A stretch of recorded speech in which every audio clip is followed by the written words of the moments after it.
Hola a todos, espero que estén muy bien. Hoy les traigo un video de Edir Macedo hablando sobre el aborto y la planificación familiar. ¿Qué opina al respecto de este tema? Y quiero traer un poco de luz porque hay muchas personas que están ciegas, a veces el fanatismo, la adoración por diferentes líderes, instituciones, no deja ver la realidad de las cosas. Pero bueno, lo vamos a analizar juntos, vamos a frenar en cada una de sus frases, sus palabras, no todas, pero bueno, las más importantes, las más relevantes, no es muy largo y después ustedes me van a dejar su punto de vista. Sin más vueltas, ahí lo vemos. Adoro falar sobre aborto, planejamento familiar. Não é para contrariar a Igreja Católica, mas para ajudar as pessoas. Para levar as pessoas a uma vida de melhor qualidade. Menos violência, menos morte, menos mortalidade infantil, menos doenças, enfim, menos todo o mal que nós temos visto na nossa sociedade. Bueno, las primeras palabras, adora hablar de la planificación familiar. No es para contradecir a la Iglesia Católica que estaba en contra del aborto, sino para ayudar a las personas a que no pasen por el sufrimiento. O sea, los niños no pasen hambre, no pasen necesidad, no haya tanta mortalidad, las familias no sufran tanto con tanta destrucción. Esa es su primera mirada de por qué va a decir lo que va a decir a continuación. Sou a favor do aborto, sim. Eu sou e digo isso alto e bom som. Com toda a fé do meu coração. E não tenho medo nenhum de pecar. E se eu estou pecando, eu cometo esse pecado consciente. Se eu não acredito nisso. Porque é uma questão de inteligência, não é questão nem de fé, é uma questão de inteligência, de razão. Bueno, como lo vieron, él está a favor del aborto y lo dice con toda la fe de su corazón. Y si aún estuviera pecando, y lo confirma, si aún está pecando, pero si aún así fuera, él sigue reafirmando, dobla la apuesta y dice que está a favor del aborto. Muy aberrante lo que dice. Él dice, es una cuestión de inteligencia, no es una cuestión ni de fe. Pero ¿acaso no está escrito? ¿El justo por la fe vivirá? ¿O dice el justo por la inteligencia vivirá? Vamos a leer Habacuc capítulo 2 versículo 4 y dice así: He aquí que aquel cuya alma no es recta se enorgullece, mas el justo por su fe vivirá. El alma que no es recta se enorgullece, en estar pecando se enorgullece. Romanos 1 versículo 17 dice: Porque en el evangelio la justicia de Dios se revela por fe y para fe, como está escrito, mas el justo por la fe vivirá. Acá aclara, en el evangelio de la justicia de Dios se revela por fe, no por inteligencia, por fe y para fe. Gálatas 3 versículo 11 y dice: y que por la ley ninguno se justifica para con Dios. Es evidente, porque el justo por la fe vivirá. No hay justificativo para los inteligentes, para los intelectuales. Para finalizar, Hebreos capítulo 10 versículo 38 dice: mas el justo vivirá por fe, y si retrocediere,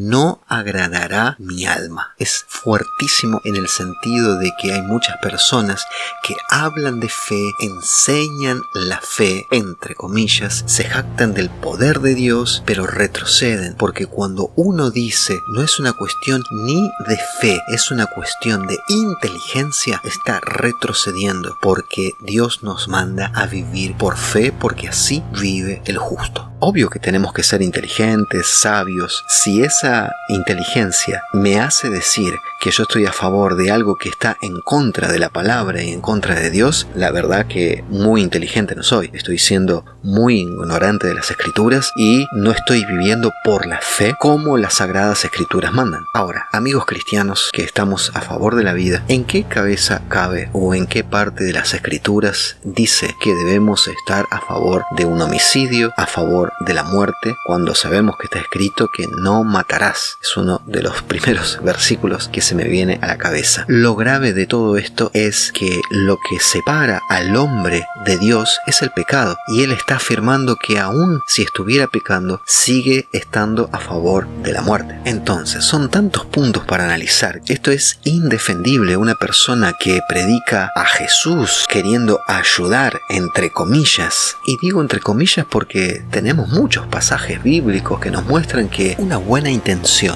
no quiere decir que sea una acción correcta, sino tenemos el caso bíblico donde el discípulo quiere ayudar a Jesús cuando él iba a ser apresado y Jesús lo reprendió y estaba trabando, impidiendo la voluntad de Dios que tenía que ser hecha para que el Hijo del Hombre fuera sacrificado y que gracias a eso pudiera Él salvarnos. Que yo piense estar a favor no va a quitar las muertes, el hambre, la destrucción, lo bueno o lo malo que pueda pasar en el mundo, porque no podemos ponernos en el lugar de Dios. No somos Dios. Nosotros tenemos que creer, porque ellos enseñan a vivir por la fe. Bueno, la fe es eso, creer que Dios tiene el control de todo. Obvio que tenemos que ocuparnos de muchas cosas y levantar la voz por muchas cosas, pero cosas positivas que estén de acuerdo con la palabra de Dios, que estén de acuerdo con la creación de Dios y lo moralmente correcto y bíblico sobre todas las cosas. Porque la pregunta que yo hago, si te enseñan a vivir por la fe, ¿acaso no hubo personas que se salvaron o que cambiaron de rumbo, que eran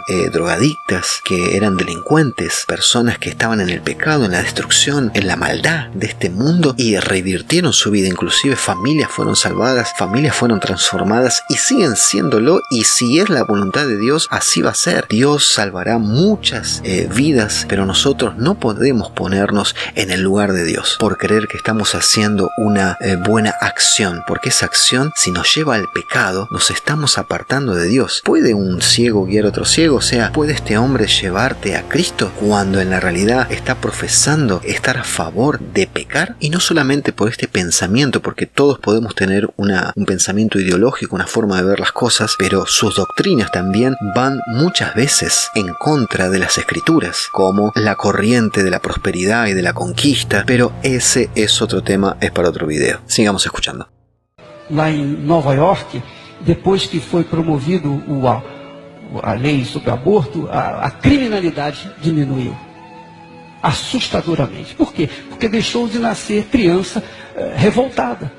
Que a criança revoltada é uma arma contra nós, é uma arma contra a sociedade. Bueno, acá les quiero decir, estamos en el 2024, este video es viejo, pero no es verdad que desde que se legalizó el aborto, la criminalidad en el mundo bajó, ni en Nueva York, ni en el lugar que sea. Porque está escrito también que todo va a empeorar. El hombre se aleja cada día más de Dios y eso hace que todo sea peor. No es que seamos negativos ni seamos pesimistas, pero sabemos que estamos transitando los últimos tiempos y que las personas cada vez quieren saber menos de Dios. El mundo cada vez está más corrupto, cada vez está más pervertido. Por lo tanto, ese dato no es real. Les voy a poner datos verdaderos.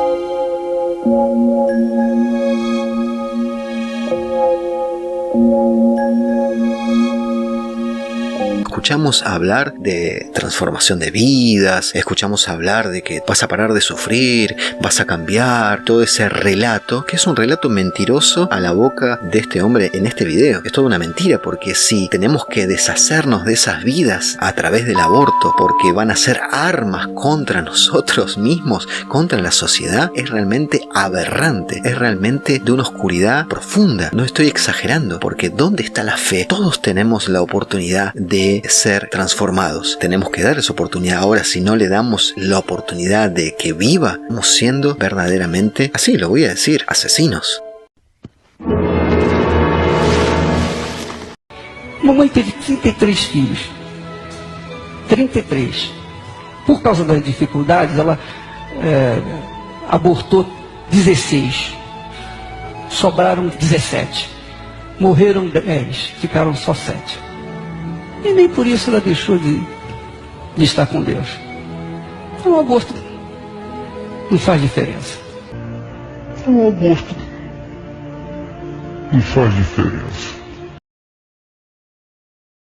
Usted es diabólico. Acá habla de la madre que hizo 16 abortos por causa de la dificultad y demás, y que no por esa razón, así muy despectivamente, como si nada, no, ella falleció y no por eso no va a estar con Dios. Déjeme decirle que yo no me voy a poner como juez porque no soy Dios. Dios sabe quién es salvo y quién no, pero si no hay un arrepentimiento y hay un pecado deliberado, porque la Biblia habla también de los pecados deliberados, porque para eso tenemos la palabra como manual de instrucción a santificar, humillarnos y a arrepentirnos. Y si yo cometo ese pecado y no me arrepiento y repito y reitero, porque como dije al comienzo, el pecado nos aparta de Dios. Jesucristo murió por nosotros para que nos arrepintamos y a través de ese arrepentimiento que Él mismo nos da, nos salva. Y concluye, pone la apuesta mucho más arriba, el aborto no hace diferencia, o sea, matar a alguien no hace diferencia. Entonces, ¿qué hacemos con las escrituras? El Dios da y Dios quita. El hombre no puede estar obstruyendo la voluntad de Dios, ni tampoco podemos estar corrompiendo los mandatos de Dios, porque si no es un viva la pepa, sí, vivamos la vida que queramos. ¿Cómo vamos a enseñar a otra persona en contra del adulterio, en contra de la homosexualidad, en contra de la delincuencia, del odio, de la envidia, de la hechicería y de tantas cosas que nos apartan de Dios? Y al final, es más, se contradice grandemente, porque entonces, si esas personas van a ser delincuentes o van a ser un problema, dejémoslas vivir, si total todos nos vamos con Dios. La verdad que me genera muchas cosas, sentimientos encontrados, porque por un lado me da mucha tristeza, porque es un alma que tiene la Biblia en la mano todos los días, y por el otro, bueno, vemos una persona totalmente soberbia a favor de algo, y lo más penoso es la gente que avala esto y que sigue este movimiento, no solamente a través del pensamiento que él tiene con respecto al aborto, sino también con respecto a las doctrinas contrarias a la escritura, sacando de contexto muchos textos. Lo más triste es que tenemos que comparar una persona que es un líder religioso, que debería ser un ejemplo, con este tipo de personas. ¿Acaso la Biblia no nos manda a ser la luz del mundo? ¿Acaso hay luz en este tipo de personas? Y estamos hablando de personas cultas, con estudios, pero que moralmente están destruidas, y después vemos las otras que no tienen ni una cosa ni la otra. Seguramente alguno dirá, ¿por qué juzgás? ¿Por qué criticás? No, simplemente nos toca orar por estas personas para que se arrepientan. Y bueno, y déjame también tu comentario, si una persona realmente cristiana, una persona que está del lado de Dios, puede o no estar a favor de la interrupción del embarazo. Obvio que siempre hay excepciones, pero cuando se trata, vamos a hablar técnicamente muy ahí finito, cuando se trata de que una de las dos vidas está en riesgo, bueno, se decidirá a salvar a una o a la otra, pero ese es otro tema. É preferível abortar do que ter a criança saudável, mas criando problemas para si, mendigando, comendo pão que o diabo amassou, enfim, e sendo nocivo à sociedade. Esse é o meu pensamento. E se alguém me condena por isso, paciência. Si as pessoas não aceitam, paciência. Eu creio nisso, vou em frente. Acá estamos hablando específicamente del pensamiento de una persona como Edir Macedo, que mueve muchas masas y que lastimosamente está en contra de la palabra de Dios. Les doy un abrazo virtual y nos vemos en el próximo video.